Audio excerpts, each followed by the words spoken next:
भाई और बहनों, बीते 9 वर्षों में पूरी दुनिया में देश का इतना गौरव बढ़ा है, भारत को लेकर आकर्षण बढ़ा है।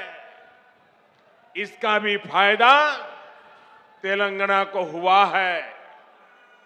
यहां पहले के मुकाबले अब ज्यादा इन्वेस्टमेंट आ रहा है और इस ज्यादा इन्वेस्टमेंट का फायदा तेलंगाना के युवाओं को हो रहा है, उसे नौकरी मिल रही है। भाजपा सरकार ने दुनिया में भारत की जो साख बढ़ाई है, ये उसी का नतीजा है। लेकिन सवाल ये है कि यहां तेलंगाना में जो सरकार है, उसने क्या किया? साथियों, यहां की राज्य सरकार ने सिर्फ 4 काम किए हैं। यहां की सरकार ने सिर्फ 4 काम किए हैं। पहला, सुबह शाम मोदी को, केंद्र सरकार को रेगुलरली गाली देने का काम किया है। पूरी डिक्शनरी इसी काम में लगाई है। दूसरा काम क्या किया है? एक परिवार को ही सत्ता का केंद्र बनाने का और खुद को तेलंगाना का मालिक साबित करने का काम किया है। तीसरा काम क्या किया है? इन्होंने तेलंगाना के आर्थिक विकास को चौपट कर दिया। चौथा काम क्या किया?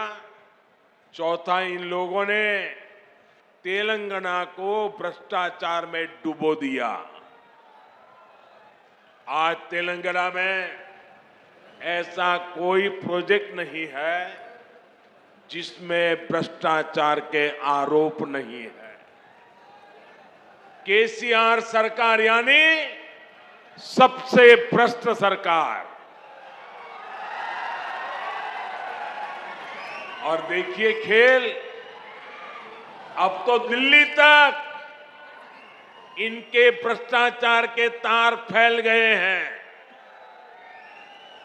हम पहले 2 देशों या 2 राज्यों की सरकारों के बीच विकास से जुड़े समझौतों की खबरें सुना करते थे कि भाई विकास के लिए 2 राज्यों ने समझौता किया, पानी के लिए 2 राज्यों ने समझौता किया, ऐसी खबरें आती थी। लेकिन ये पहली बार हुआ है जब 2 राजनीतिक दलों और 2 राज्य सरकारों के बीच भ्रष्टाचार की डील के आरोप लगे हैं। ये दुर्भाग्य है कि जिस तेलंगाना के लिए जनता ने इतना संघर्ष किया, इतने बलिदान दिए, उस जनता को ऐसे दिन देखने की नौबत आई है।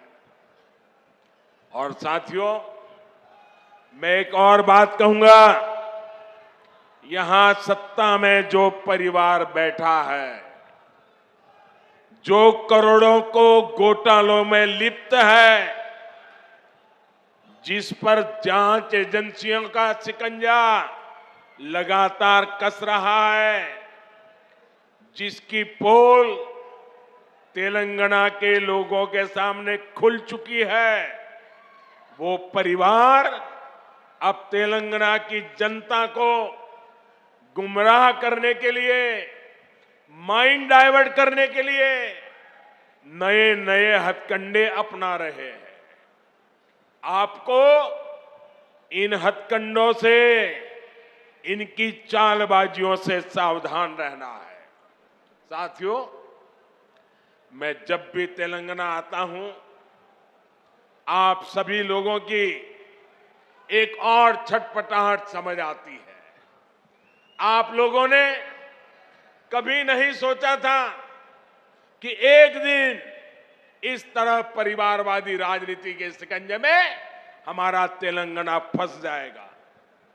परिवारवादियों को सिर्फ अपने बच्चों, अपने बेटे बेटियों के भविष्य की चिंता होती है। उन्हें देश के, तेलंगाना के दूसरे बच्चों का भविष्य बर्बाद होने से कोई फर्क नहीं पड़ता। और देश के लोगों को, तेलंगाना के लोगों को एक और बात भी नोट करनी होगी। ये जितनी भी परिवारवादी पार्टियां हैं, उनकी नींव भ्रष्टाचार पर खड़ी होती है। परिवारवादी कांग्रेस का भ्रष्टाचार पूरे देश ने देखा है। परिवारवादी बीआरएस का भ्रष्टाचार पूरा तेलंगाना देख रहा है। कांग्रेस हो या बीआरएस, दोनों ही तेलंगाना के लोगों के लिए घातक है। इन दोनों से ही तेलंगाना के लोगों को बचकर रहना है।